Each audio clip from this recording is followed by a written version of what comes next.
if you're working for Walgreens, you're going to have a pretty crazy time coming up here because they might or probably certainly are going to lay so many people off and going to close so many stores. So let's look at it and see how many stores they're going to close or what they're saying online about it.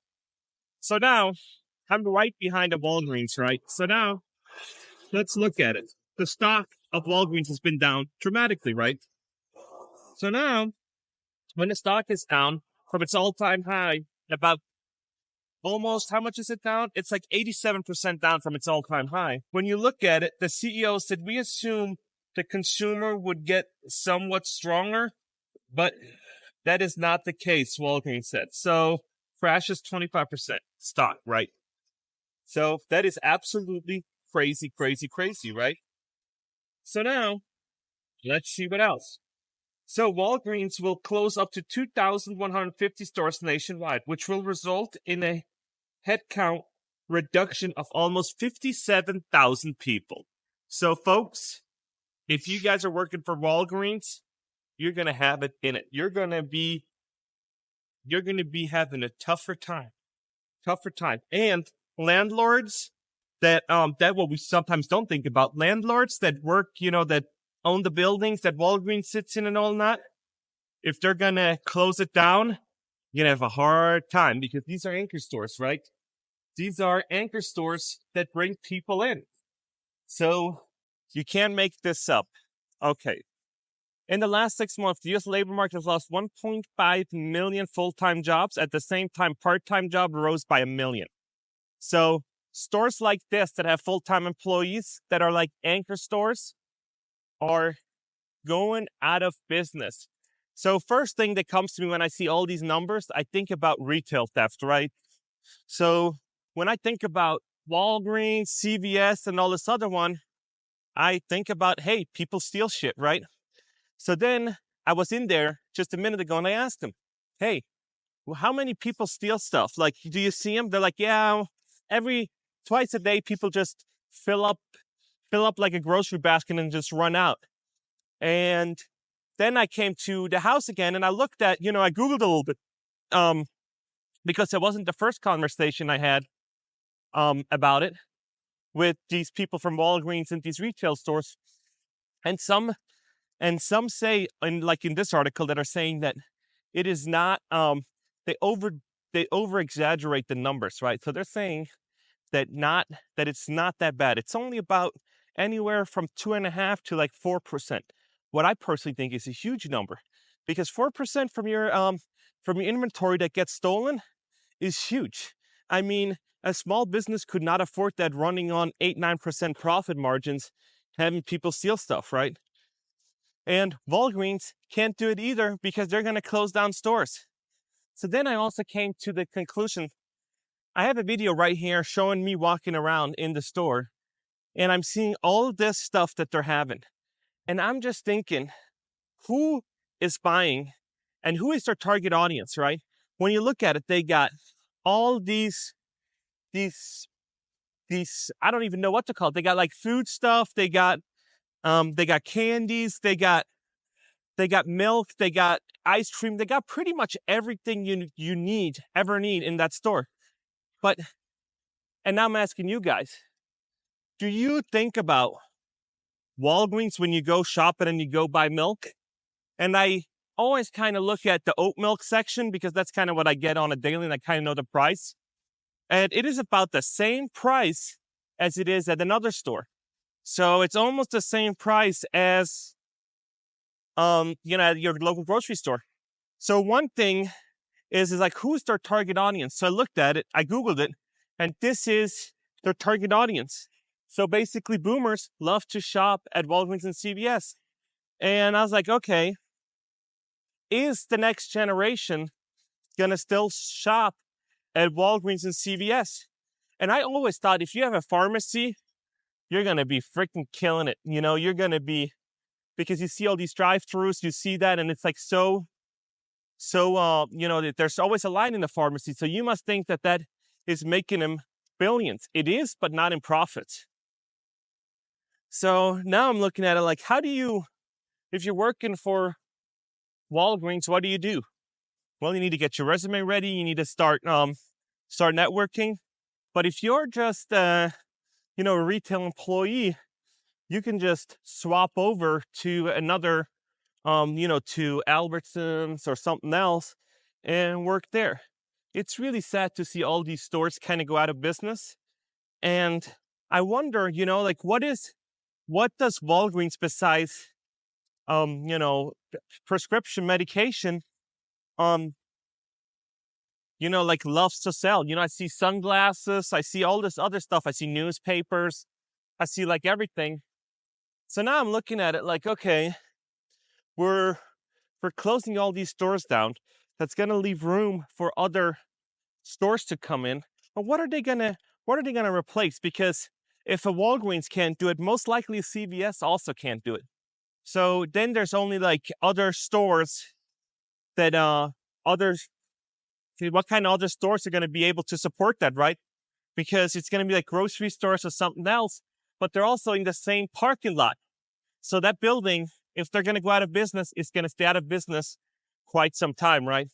With a drive-through, you might think that a bank or something could take its spot, but these stores will increase your price at one point, right? So when you're going to have these stores going out of business and your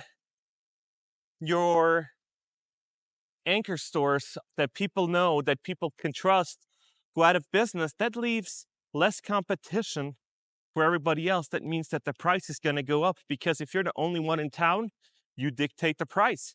Unless you want to drive 20 minutes and say, just F it. I'm just gonna go to that other store and buy, $10 a milk or $9, whatever, at CVS, rather than going to the grocery store or another store, right? So it is pretty sad to see all these go, but 60,000 layoffs and all this other things that they're doing, and they might actually lay people off and rehire them part-time. And so you saw that it was a bunch of employees. That's like a new trend. It's like letting people go full-time and hiring them back on part-time. And that's how you save money, benefits. You don't need to give health care. Your hours are flexible. And if you don't want the person to come back, you just say, I'm sorry, we don't have any hours for you. And you don't have to kick them off payroll. They're not making anything. So you don't really have to worry about too much, because you can just tell them, hey, sorry, there's just not enough hours for you in the store. So we're truly, truly sorry, but there's nothing we can do. Yeah, it's super sad to see all these places closing with all the theft. I did think theft was way, way harder on these stores than it is what the numbers are saying. But then it's the news, and the news and the people in the store it doesn't add up. They're saying it's getting really bad. That was in 2023 though. So I do not know exactly the numbers, because they're only the old numbers and the economy hasn't been this bad. So we don't know quite yet how bad the theft actually is. But when you think about it, from $100, you have to give $3.50 to $5 away because of retail theft. You truck stuff all across the country for other people to steal it. I think that is absolutely crazy, and there needs to be something done about it. I think there needs to be harsh punishments on crime. And I'm not talking about, stealing a loaf of bread or stealing a gallon of milk because you're thirsty. No, you're going in there and stealing like medication and baby shit, baby wipes and all this other stuff that you can actually resell on other platforms to make money. So, yeah. And there was a great other comment that said, car theft is way up, and that's the only industry that is actually still booming, and you haven't had to revolutionize anything, because you can just go and steal cars and still make money that way. And all these other places are struggling to stay afloat. All of these ones. And I'm telling you, we're not yet seen the worst of it. I think it's going to come probably this or next year, and then or shortly after the election, and then it's going to get better because they need to do whatever it takes to keep the election, to keep everything afloat with the election, right? And when you look at them, people are still going to drive-thrus. People are still out there, but they're struggling. They're trying to get the dollar, the dollar menu, the $5 value meal, because it's just so tough on all these people. And people say, oh, my industry is not tough. Then give me a real industry and not just say mine. Give me the industry that you're in and the location, and not just tell me, oh, my industry is good. And then I'll respond, what industry? And you just say, oh, and just don't don't respond. So yeah, see, even Dunkin' Donuts. I remember 2016 when you came about 7 a.m. to Dunkin' Donuts, there was a line. There was a line with cars out the door to Dunkin' Donuts. But now you can just walk in. So yeah, it is not looking good. I mean, I don't know how we're gonna move past all this, and rehire people and do all that, because I just don't see the market coming back in the way it did before, right? Unless you pump trillions of dollars into the economy, we're gonna be pretty screwed, I would say. And yeah, and even Firestone, not all bays are used. There's still parking spots. They're, they still got room. They still got room. So yeah, it is crazy these days to be a business owner and to actually make a living is crazy. And all these people that say, oh, you got to start doing day trading or start, being an entrepreneur. No, right now is not the time, because first of all, if the market's going to tank, you're going to lose your investment. And there's way, way, way bigger money in the market than you have. And I hate for you to lose your money, but you need to be so cautious, and you need to research exactly what you're going to buy. And if you do all your research, then it can turn out pretty sweet. But you got to be laser focused and actually buy the right things to make a profit, right? When you stock trade or you become an entrepreneur, because people don't have money. People do not have money. So yeah, I'm amazed by it. And people are still driving new cars. I see it all over. People are still driving new cars. And one of my viewers asked, how can I trust you? Or how can I watch your videos when you're saying, oh, look, with all these layoffs, but people are still driving cars? Well, I'll tell you why. Because there's always a ripple effect. There's always a time delay till financial reports come out, till credit card limits are used up, till there's no more credit. Because you can kind of play the credit card game for a little while and roll equity around and do stuff and roll credit card debt around. But that's only for so long. At one point, the credit card company's going to be like, okay, you're done. You're not going to get a new one. And all the bureaus are like, nope, you've seen enough. There's no more credit, no more available credit limit on your credit card. And then you're like, oh man.